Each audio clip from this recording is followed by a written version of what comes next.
Jin Ze case. The cleaning lady saw everything that night, his girlfriend deadly secret finally out. The night the silence broke. Rain hammered the windows of the high-rise apartment like fists. The city lights of Hangzhou blurred into smears of gold and blood red through the glass. Inside, the air was thick with the sharp chemical smell of disinfectant and something sweeter, darker, that no cleaner should ever have to breathe. Lin Mei pushed her cart down the empty corridor of the exclusive residential tower. She had cleaned these floors for 3 years. She knew every creak, every shadow, every door that stayed locked longer than it should. Tonight the hallway lights flickered once, twice, then steadied. She stopped outside Unit 2807. The door was not fully closed. A thin line of light cut across the carpet. Soft music played inside, something classical, slow, the kind of music people put on when they want the world to stay quiet. Lin Mei knocked once, lightly, the way she always did. No answer. She pushed the door open another inch. The living room was pristine at first glance. White furniture. Floor-to-ceiling windows. A half-finished glass of red wine on the marble table. Then she saw the shoe. A woman's high heel, toppled on its side near the hallway that led to the bedrooms. Beyond it a second shoe. And then the trail. Dark drops on pale wood. Lin Mei's breath caught. She should have left. She should have called security. Instead her feet moved forward on their own, the wheels of her cleaning cart whispering behind her like a second heartbeat. The master bedroom door stood ajar. The music was louder here. A low male voice hummed along for a few notes, then stopped. Lin Mei's hand trembled as she pushed the door wider. Jin Ze lay on the wide bed, eyes open, staring at the ceiling as if still waiting for the next scene call. His skin had the wrong color, too pale under the soft lamplight. One arm hung off the edge of the mattress. On the floor beside the bed, a young woman in a nurse's uniform sat with her back against the wall, knees drawn up, staring at nothing. Her name tag read Zhao Ning. Blood had dried in a thin line from the corner of her mouth. And standing at the foot of the bed, perfectly still, was the girlfriend. She turned slowly when the door creaked. Her face was calm. Calm. The kind of calm that only appears after every emotion has already been spent. "You're early," she said, voice soft, almost kind. "The night shift usually starts later." Lin Mei could not speak. Her throat had closed. The girlfriend, Mei Ling, the one the tabloids had once called the quiet one, the one who never posted selfies, the one who waited outside film sets with coffee, smiled without showing teeth. He was tired. So tired. They worked him until his body forgot how to rest. The nurse was supposed to help. She was supposed to make the pain stop. But she knew too much. And once someone knows too much. She glanced at the body of Zhao Ning, then back at Jin Ze. "I loved him," Mei Ling continued, almost conversationally. "I really did. But love doesn't stop the schedule. Love doesn't stop the late-night calls from people who own the industry. Love doesn't stop the parties where they make you drink until you can't stand, until you can't say no. He told me everything in the end. The messages, the threats, the things they did to keep him useful." Lin Mei's cleaning cart rolled half an inch on its own. The sound was tiny, but in that room it was thunder. Mei Ling's eyes flicked to it. "You're going to tell someone?" "Course you are. Cleaning ladies always do. They see the real houses. The real nights." She took one step closer. The soft music continued, indifferent. What happened next moved too fast for the mind to catalogue in order. A struggle near the window. The crash of the wine glass. The sudden, terrible quiet when the music finally stopped because the speaker had been knocked to the floor. Lin Mei's hands found the emergency call button on the wall panel by pure animal instinct. The alarm screamed through the building. Mei Ling did not run. She simply sat down on the edge of the bed beside Jin Ze's body, smoothed his hair once, and waited. By the time security and police flooded the unit, the story had already begun rewriting itself in a dozen different mouths. The official statements would come later. Overwork, sudden illness, private grief. The agency would beg the public not to speculate. Fans would light digital candles. Colleagues would post carefully worded tributes. But Lin Mei had seen the truth in that room. She had seen the syringe on the nightstand, carefully wiped. She had seen the nurse's phone still unlocked, the last message thread open. Messages between Zhao Ning and someone higher up the food chain, messages that spoke of keeping him calm, of making sure he stays quiet about the parties, of payments that never appeared on any official ledger. She had seen Mei Ling's calm face when the door opened, the face of a woman who had decided that if the industry would not protect the man she loved, then she would end the pain herself, and silence the one person who could still talk. The deadly secret was never only about one night. It was about years of exhaustion disguised as ambition. About young actors worked from dawn until the body gave out. About private rooms where powerful people took what they wanted and called it networking. About a nurse who had been paid to manage symptoms and, somewhere along the way, learned too many names. About a girlfriend who finally chose the only mercy she believed was left. Lin Mei never gave a full public interview. She cleaned other buildings after that night. Sometimes late, when the corridors were empty, she still heard the soft classical music playing in her head. She still saw the open eyes staring at the ceiling. She still felt the weight of what she had walked into. The moment the carefully constructed silence of an entire industry cracked open for one ordinary woman with a mop and a cart. The public version of the story stayed neat. Sudden passing. Private matters. Respect the family. Do not speculate. But the people who worked the night shifts, the ones who emptied the bins and changed the sheets in buildings where the rich and famous lived, they told a different version in low voices. They said a cleaning lady saw everything. They said the girlfriend and the nurse carried a secret so heavy it killed 2 people and nearly a third. They said the truth was never meant to leave that bedroom. And somewhere in the city on certain rainy nights, the music still seems to play. Slow, elegant, and completely empty of mercy. The end is never really the end when the house has already been cleaned.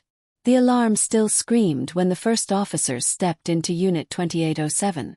Lin Mei stood frozen beside her cart, hands raised, eyes locked on the 2 bodies and the woman sitting calmly on the edge of the bed.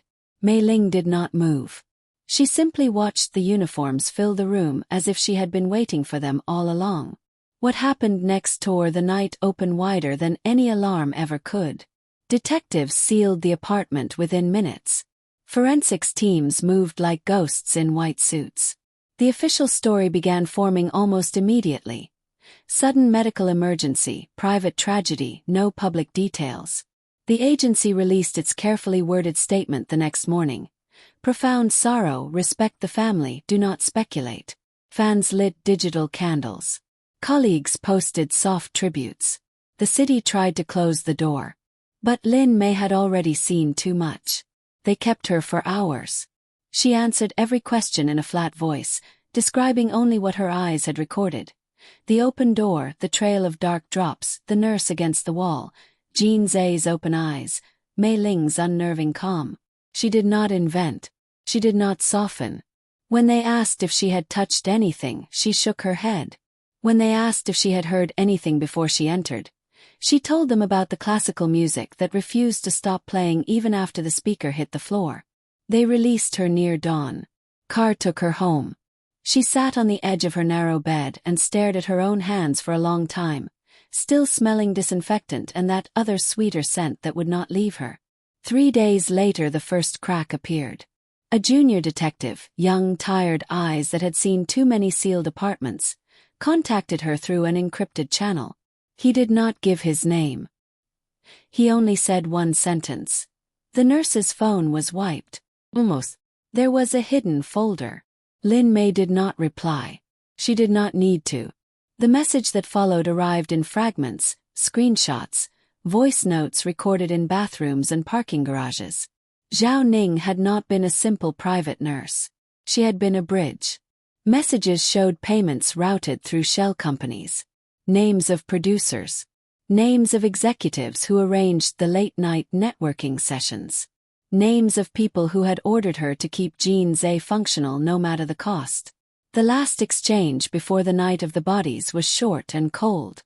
He is becoming difficult. Handle it.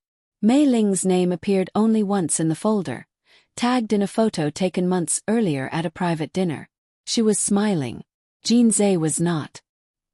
His eyes in that image already looked like they belonged to someone counting the hours he had left. The detective's next message hit harder.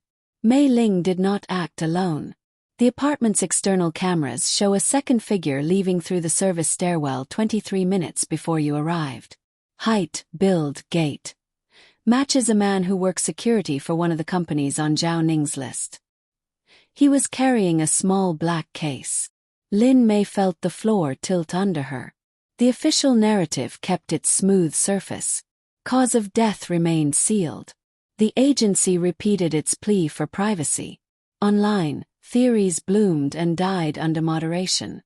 Only the night shift workers, cleaners, drivers, doormen, kept the real version alive in low voices across WeChat groups that vanished every few days.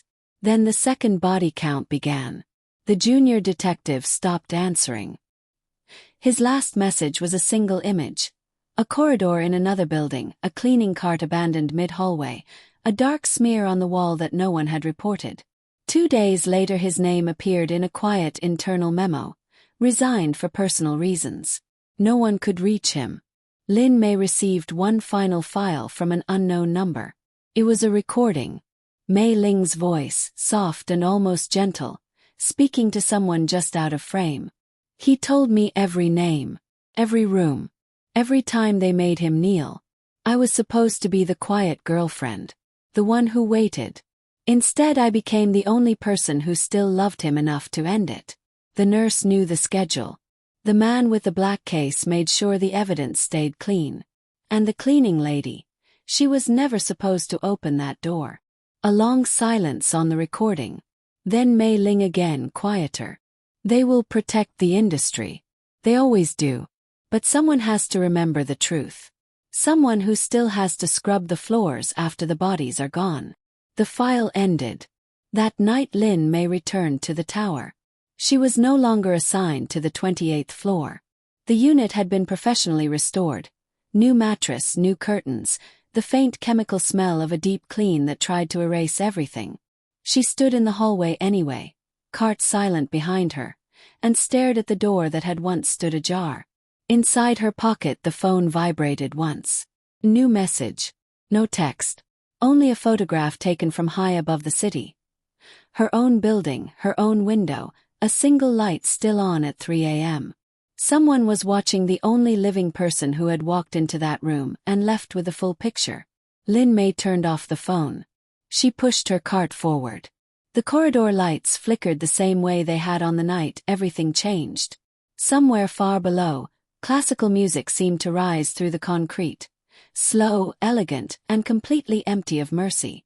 The house had been cleaned. The secret had not. And the people who owned the night were only just beginning to realize that one ordinary woman with a mop still carried the entire truth in her memory. And that memory was no longer willing to stay silent. The photograph of her lit window arrived like a quiet threat. Lin Mei deleted it, then powered the phone down completely and removed the battery. She knew the gesture was almost useless. People who could erase a junior detective and restore an entire apartment overnight did not need a signal to find her. She kept working. Night after night she pushed the same cart through different corridors in different towers. The company rotated her constantly. Officially it was schedule optimization. Unofficially, someone wanted her moving, always visible, always exhausted. She scrubbed marble that never stayed clean, emptied bins that never stayed empty, and waited for the next message that would prove the secret was still hunting her. Came on the 7th night. A plain white envelope waited under the wiper of her scooter when she finished her shift. No stamp. No return address. Inside, a single USB drive and a handwritten note in careful block letters. The second figure from the stairwell is dead. They are cleaning the list. You are next on it. Listen to the recording. Then decide if you still want to stay quiet. She did not plug the drive into anything connected to a network. She used an old offline laptop she kept for exactly this kind of danger. The file was a single audio recording, 37 minutes long, time-stamped 3 weeks before the night in Unit 2807. Mei Ling's voice again. Calm, tired, speaking to someone whose replies had been carefully edited out. She described the parties, the forced drinking, the rooms where powerful men decided which young actors would stay useful and which would be discarded. She named the nurse as the one who administered the maintenance that kept Jin Ze functioning through impossible schedules. She named the man with the black case as the cleaner who erased phones and cameras. And then she said the line that turned Lin Mei's blood cold. If he keeps talking, they will make it look like overwork. They always do. I will not let them write that ending. I will write a different one. The nurse already knows too much. When the night comes, only one of us leaves that apartment alive with the full list. The rest is noise. The recording ended with the soft click of a door closing. Lin Mei sat in the dark of her tiny rented room and understood the final shape of the trap. Mei Ling had not been a grieving girlfriend who snapped. She had been the last person still trying to control the narrative. The nurse had been insurance and liability at the same time. The man with the black case had been the industry's preferred eraser. And Lin Mei, the cleaning lady who opened the wrong door at the wrong minute, had become the only living witness who could still connect every name on the list to the bodies on the floor. The next morning the news cycle shifted. A quiet report appeared on a mid-tier entertainment site. Mei Ling had been taken into custody for obstruction related to an ongoing private investigation. No charges specified. No photographs. Within hours the article vanished. In its place, a new wave of carefully worded statements from agencies and production companies urging the public to stop circulating harmful rumors about a closed tragedy. That same afternoon Lin Mei's building manager informed her that her lease would not be renewed. Effective immediately. Structural concerns, he said, eyes fixed on the floor. She packed one bag. She did not go to the police. The junior detective's disappearance had already taught her that route was closed. Instead she moved through the city's night economy the way only someone who cleaned its private spaces could, using service elevators, back stairwells, the network of cleaners and drivers and late-shift security who traded information the way other people traded money. One of them, an older woman who had once cleaned the same agency offices that managed Jin Ze, pressed a folded scrap of paper into her hand at 2 a.m. outside a 24-hour kanji shop. An address. I'm. 3 words, they are moving the files. The location was a nondescript storage facility on the edge of the city, the kind of place that stored forgotten props and expired contracts and, apparently, the physical backups of everything the digital world was supposed to have erased. Lin Mei arrived early and waited in the rain. What she saw when the metal shutter finally rolled up rewrote every assumption she still held. Mei Ling stepped out of a black car under an umbrella held by a man whose build matched the stairwell figure from the original security footage. The same man the detective had claimed was dead. Behind them, 2 more figures carried sealed document boxes. No police. No agency logos. Just quiet efficiency and the soft thud of boxes being loaded into a second vehicle. Mei Ling turned her head as if she could feel the weight of a gaze across the wet asphalt. For one long second her eyes found the shadow where Lin Mei stood. She did not look surprised. She looked almost relieved. Then she mouthed 3 silent words across the distance. Run. Far. The shutter rolled down. Cars pulled away. The rain kept falling. Lin Mei did not run immediately. She waited until the taillights disappeared, then walked to the storage unit and found the locks still warm from recent hands. Inside, most of the shelves had already been cleared. Only one box remained, half hidden behind a stack of old set photographs. On the lid, written in the same careful block letters as the earlier note. For the only person who still has to clean up after us. She opened it. Inside were printed chat logs, payment records, medical notes, and a single sealed envelope addressed to her by name. The letter inside was short. They will never allow a public trial. The industry protects itself by erasing the inconvenient. Jin Ze is gone. Zhao Ning is gone. The detective is gone. I am about to become something they can control again. You are the last variable they cannot predict. The files in this box are the only complete set. What you do with them decides whether the night in 2807 stays a private tragedy or becomes the thing that finally cracks the silence. I am no longer free to choose. You still are. Lin Mei closed the box. She carried it out into the rain. Somewhere in the city, classical music was probably still playing in an empty apartment that no longer contained any bodies. Somewhere else, powerful people were already rewriting the next version of the story. She walked until the rain stopped. Then she made the only decision left that still belonged to her. The cleaning lady who had opened the wrong door on the wrong night no longer intended to stay quiet. The secret had already killed 3 people and erased a 4th. It was about to discover that one ordinary woman with a mop, a box of files, and nothing left to lose was the one variable the entire machine had never prepared for. And the night was only beginning to listen.